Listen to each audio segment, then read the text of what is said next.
On va parler un peu du budget du Québec. Oui. Puis avant, il y a eu quelques articles récemment. Ben, tu sais, vous savez, on a souvent parlé de l'impôt au Québec, qui est un des plus élevés, je pense, en Amérique du Nord, si je ne me trompe pas. Probablement le plus élevé. Ouais, c'est les provinces de l'Est aussi. En tout cas, ben oui, on est sûrement pas.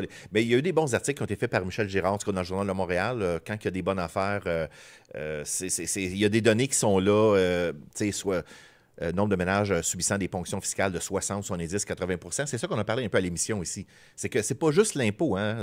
Les gens, ils pensent que c'est juste l'impôt sur le revenu. Non, non, non. L'impôt global, là, il y en a un paquet qui est caché. Si tu fais le consolidé de tout ça, c'est comme tu as la classe moyenne qui se fait frapper du 60, 70, 80. C'est pas des jokes, là. Fait que j'avais fait le calcul, Yves, parce qu'il disait le problème au Canada, c'est le capitalisme. Bon, ben, le capitalisme, ça, ben, dans un pays 100% capitaliste, tu paierais 0 impôt. Là. Dans un pays 100% communiste, ben, tu payes 100% d'impôts, mettons. Si on prend ces deux extrêmes. Puis j'ai calculé le Québec avec le Texas et avec les taxes, les impôts, etc., etc. Dans mon calcul, il y avait un Québécois qui gagne 100 000 $ par année, paye 68 % en taxes, en impôts. Mais je parle de taxes municipales, taxes à la consommation, impôts sur le revenu, tu payes pour avoir tel permis, tu sais que tu n'as pas le choix de te procurer. 68 % de tes revenus retournent au gouvernement. Alors qu'au Texas, je pense que c'était comme quelqu'un qui faisait 100 000, il en restait 86 000 dans ses poches, quelque chose genre. Tu sais, André, il y a un sujet que moi, ça m'intéresse beaucoup. On a déjà parlé de ça, puis je vais faire un travail sur le sujet. C'est d'évaluer on pourrait dire dans l'espace temporel, si on veut, le pouvoir d'achat un peu des gens, des travailleurs, OK, le travailleur moyen. V'là plus de 2-3 000 ans, OK, tu avais des esclaves, mais quand tu regardes ce qui leur restait pour acheter la nourriture et tout ça, ben, tu as des esclaves qui s'en tiraient à peu près l'équivalent, ou peut-être mieux que beaucoup de gens aujourd'hui, là. Écoute, c'est quand même malade, là. Parce que le mot esclave, je sais qu'il y a une connotation, ça semble exagéré, mais à partir du moment que, oui, tu as un assez, mettons, gros revenu ou un chiffre de perception grosse nominale, mais que là, tu te le fais amputer par-ci, par ça, puis qu'il ne te reste plus grand-chose pour acheter les besoins un peu nécessaires. C'est comme... En tout cas, Bien, un esclave, c'est quelqu'un qui travaille sans être payé. Alors, si moi, je travaille puis que j'ai 68 % de tout ce que je gagne qui retourne au gouvernement, bien, 68 % du temps, je suis un esclave. Bien, tu peux avoir un calcul d'équivalence, André. C'est que l'esclave va quand même... il va manger, il va être nourri. Oui, nourri, logé. Il va avoir des choses qu'on peut mesurer. Puis en bout de ligne, il y en a qui ont à peu près un équivalent de ça. Puis il y en a qui ne sont même pas logés ou à peine. T'sais. Fait qu'il n'y a pas grande différence dans certains cas, même si ça peut sembler exagéré. Dans un des tableaux qu'il y avait dans le budget cette semaine, vous savez, le mardi, il y a eu un budget au Québec. Regardez, je l'ai comme parcouru, juste, il y a des choses que j'ai trouvées un peu particulières. Un des tableaux qu'il y avait, c'est l'évolution des dépenses fiscales au Québec depuis 2019 jusqu'à 2024. Regardez les dépenses, comment le Québec a dépensé environ à 6,8 %. Grosso modo, 7 % par année. La dernière année, elle semble un peu mieux. On verra le final, parce que souvent, les gouvernements ont tendance à mettre des chiffres prospectifs, sont toujours un peu plus roses, puis la réalité est toujours un peu différente. Mais on a 7 % de croissance de dépenses. On va voir l'autre tableau. Regarde le PIB réel. OK, le PIB réel, depuis... en tout cas, depuis... Il faut dire que... lui, j'ai mis le tableau prospectif. Mais grosso modo, on ne parle pas de gros chiffres. Là, aussi, au niveau nominal, si on était genre à 3,5, puis les dépenses ont roulé à 7, c'est que dans le fond, l'État est en train toujours de grossir. C'est comme une espèce de pieuvre qui veut devenir toujours plus grand. C'est ça, c'est qu'il y a moins de bouffe, mais elle grossit plus. Bien, tu sais, le fonctionnaire, tu sais, je comprends, il y a de plus en plus de fonctionnaires, puis là, avec les mesures qu'ils ont mis en place, il va falloir plus de fonctionnaires. Bien, c'est ça le communisme. Le fonctionnaire qui fait 75 000, bien, lui, il veut que son salaire monte à 100, ouais. Puis là, il en va plus, mais tu sais, à un moment donné, c'est qui paye? C'est le privé. Le privé, il est de plus en plus tout petit, puis écrasé, puis... il n'y a pas d'argent extérieur qui arrive ici. L'argent est imprimé. Une chance qu'on a des ressources. Oui, mais on les exploite pas. C'est le pétrole puis les mines qui nous sauvent. Au Québec, y a-t-il de l'exploitation de pétrole au Québec? Non. Y a-t-il de l'exploitation de gaz au Québec? Oui, exactement. De schiste? Non. Hey, on pourrait faire ici des projets de gaz naturel, c'est clean, là, tout ça. On ferait des milliards avec ça. Oui, mais là, on peut pas. Mais on préfère recevoir la péréquation de l'Alberta. Exactement. Et ça, c'est épouvantable. Il semble tellement avoir une corruption totale là-dedans. Tu sais, convaincre un peuple de ne pas exploiter ses ressources. Moi, là, si j'ai un compétiteur, là, j'ouvre un magasin de bonbons, puis un magasin de bonbons à côté de chez nous, puis que je donne de l'argent à ses employés pour qu'ils ne lavent pas le magasin, ils sortent pas les bonbons des boîtes, ils nettoient pas, ils rouvrent plus tard, ils ferment plus de bonne heure. Tu sais, j'ai payé pour qu'ils scrapent le magasin. C'est pas ça qui arrive. Des gens qui payent nos politiciens, parce que si tu as des ressources naturelles, tu compétitionnes forcément avec les autres pays qui ont également des ressources naturelles. Si toi, tu les laisses dans ton sol, tu penses pas que les politiciens qui disent « Ouais, on est des épais, nous autres, on va garder nos ressources dans notre sol. » Moi, tout de suite, ça lève le flag. Ce gars-là, il est payé, là. Il est corrompu à côté, là. Mais le problème, c'est qu'il y a beaucoup de Québécois qui sont en accord avec ça. Ben oui, mais c'est sûr, parce que... Mais c'est à cause de la propagande, c'est ça? Ben oui, c'est la propagande. Mais parce qu'ils mangent encore, Yves. Alors, le steak est plus cher, on va manger des pâtes. À un moment donné, quand tu seras même plus capable de te payer des saucisses à hot dog, puis tu seras plus capable de te payer des pâtes, peut-être que là, ça ouais. Ben, en tout cas, c'est juste un petit détail, mais c'est ça, la vraie nourriture, tu sais, mettons, juste les fruits. Tu sais, récemment, si tu achètes, mettons, des paquets de fruits, là, tout ça peut te coûter 100 en l'espace. Évidemment, les choses pas bonnes faites industrielles, tu as ça pas cher, tu sais. Ouais. Ben, moi, encore là. Ça change un peu. C'est pour ça que moi, je vais chez Mérin qui me fat. J'ai zéro les moyens d'aller chez IGA, d'aller chez Métro, chez Profgo. J'ai pas les moyens d'aller là, mais pas en tout. Pas capable. Moi, ce qui me sauve, c'est Méran qui me fait. André, ils ont fait différents changements qu'il y a eu dans le budget. Il y en a un qui me touche, moi, beaucoup, OK, qui est relié à mon travail. On va parler tantôt de l'or, on va parler du secteur minier. Mais là, ils ont mis la hache dans la déduction au niveau des accréditifs du Québec. Au Québec, il y avait une déduction. Dans le fond, il y a la déduction un peu comme un REER. Mettons, quelqu'un qui prend, 10 000 il va avoir une déduction de 10 000 OK, sur son taux marginal d'impôt. Puis quand c'était un projet au Québec, il donnait comme une déduction additionnelle de 20 %. Puis en plus de ça, lorsque tu vendais, absolument, ça génère un gain capital. Puis là, tu avais une déduction d'exonération de gain capital au fin du Québec, que beaucoup de gens, des fois, oublient de le réclamer, mais il reste que ça existait. Mais là, depuis mardi, ils ont mis la hache là-dessus. Ça vaut encore la peine? Oui, c'est encore avantageux. Puis je veux juste en glisser un mot, c'est qu'il faut comprendre aussi, on était chanceux dans le sens que je faisais un financement pour une compagnie, un financement accréditif, ils ont fermé genre lundi, juste avant la cloche, on pourrait dire le lendemain, ils ont aboli un peu. Mais ça, là, les actions accréditives, ça s'adresse à ceux qui ont de l'argent. Oui, effectivement. Fait que c'est pas le peuple qui va crier, là. Non, c'est ça. Puis je disais un article, Sony m'a envoyé un article un peu tantôt, puis je l'ai très intéressant article, puis la façon, on pourrait dire la teinte, un peu la posture, là, on parlait de façon négative un peu de ça, parce qu'on disait c'est les salopards de riches un peu qui... Le problème qu'on a, c'est que les taux d'impôt sont trop élevés, OK? Ouais. Le système qu'ils ont mis en place, OK, honnêtement, il n'est pas correct. Moi, je fais juste m'adapter à l'environnement, au système que là. Ce système-là, il n'est pas correct. Mais il reste que je dois vivre un peu avec. Le point, c'est qu'on a mis des taux très élevés et on a donné des bonbons, des échappatoires fiscales à peut-être 100, 200 lobbies. OK, le lobby pour ci, des fois, ça va être les camionneurs, les pompiers, les ci, les ça. Fait que tout le monde a sa petite déduction et tout ça, secteur minier, Big Pharma, un peu tout ça.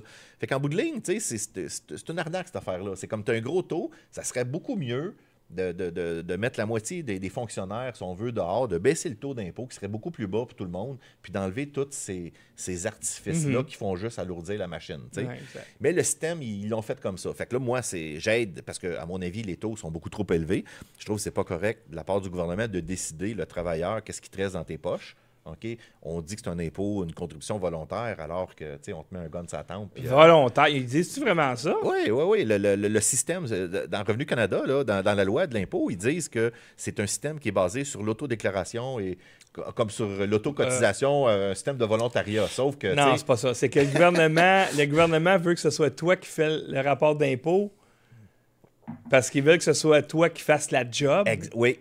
Hey, imagine-toi, là, c'est comme, hey, tu me dois de l'argent. OK, je te loue combien? Il y a un autre sujet qui serait intéressant, mais je parlais avec une auditrice, j'ai oublié, Stéphanie, qui est une fiscaliste.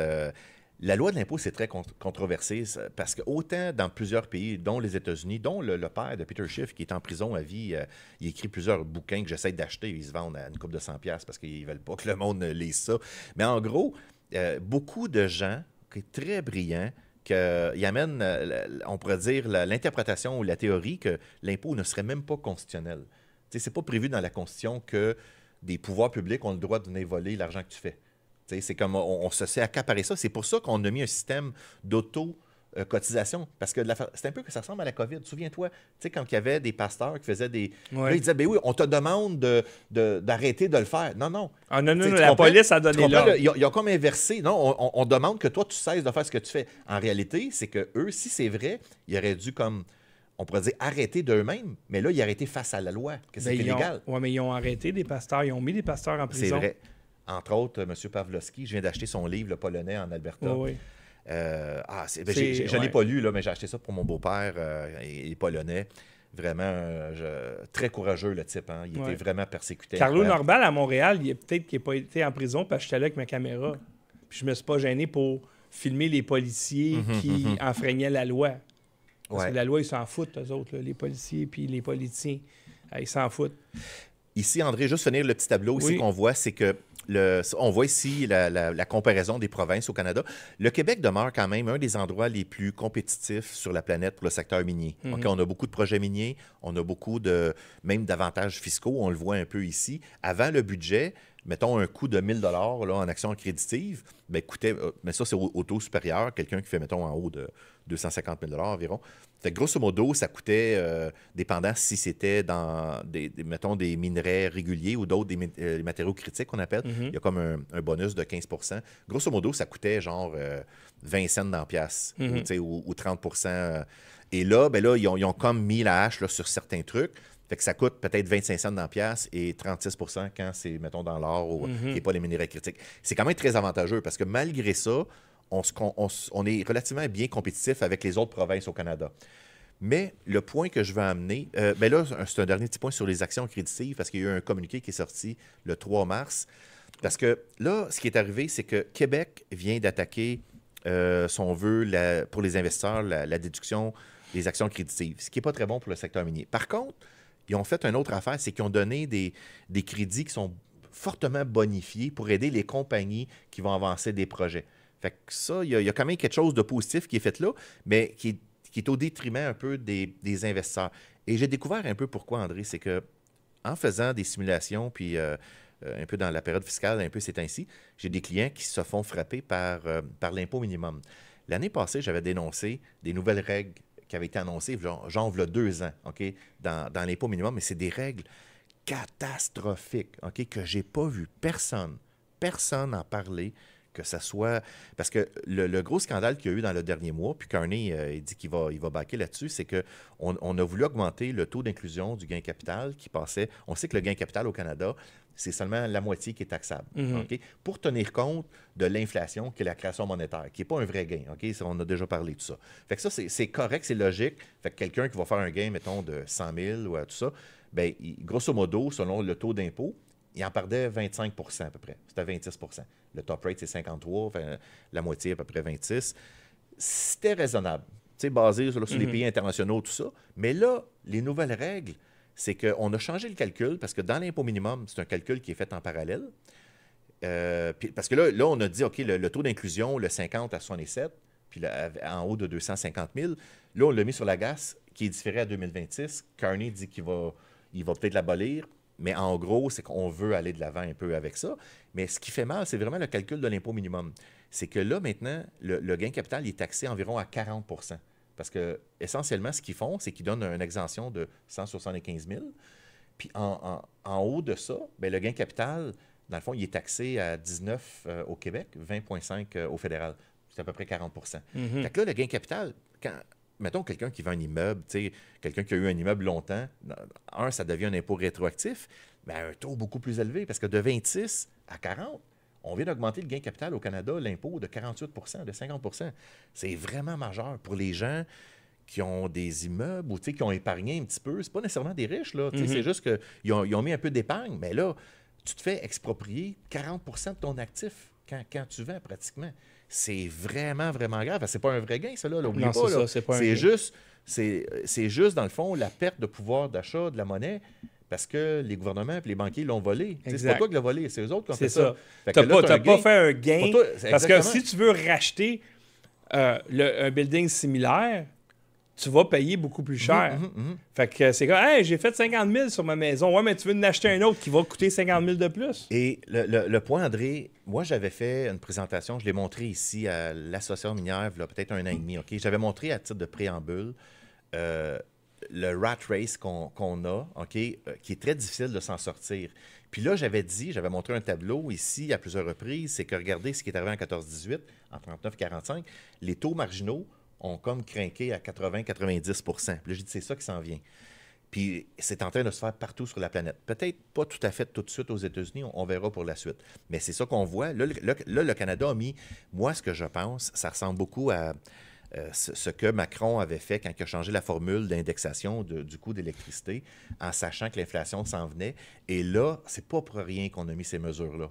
Ce que je pense, j'en ai la certitude, puis on va voir le prix de l'or. Le prix de l'or nous parle. Nous dit que l'inflation s'en vient. C'est ça que l'or est en train de nous dire. Et là, ils ont mis des mesures pour exproprier les actifs des gens avec l'inflation. Incroyable. Mais il n'y a personne qui l'a compris, cette affaire-là. Wow. C'est ça que je trouve incroyable. Parce qu'on parle du 50-76 %. C'est de la petite bière. C'est pas important, ce sujet-là. C'est que le gain capital est taxé à 100 % dans l'impôt minimum. Puis tu payes le plus élevé des deux. Il n'y a pas une asti de chat qui en a parlé. J'en reviens pas. En tout cas. Incroyable. Salut tout le monde, j'espère que vous avez apprécié cet extrait. Pour voir l'émission au complet, vous devez être abonné à Lux Media. Mais pour ça, c'est très simple. Vous allez sur notre site luxmedia.info. Il y a un petit bouton rouge en haut pour faire un don. Vous cliquez là-dessus, vous choisissez l'option récurrente et comme ça, vous devenez un patron de Lux Media. Vous soutenez le journalisme indépendant et vous soutenez notre travail depuis 2017. Alors, merci de faire partie de notre grande famille, de soutenir la liberté d'expression et on se voit pour une prochaine émission.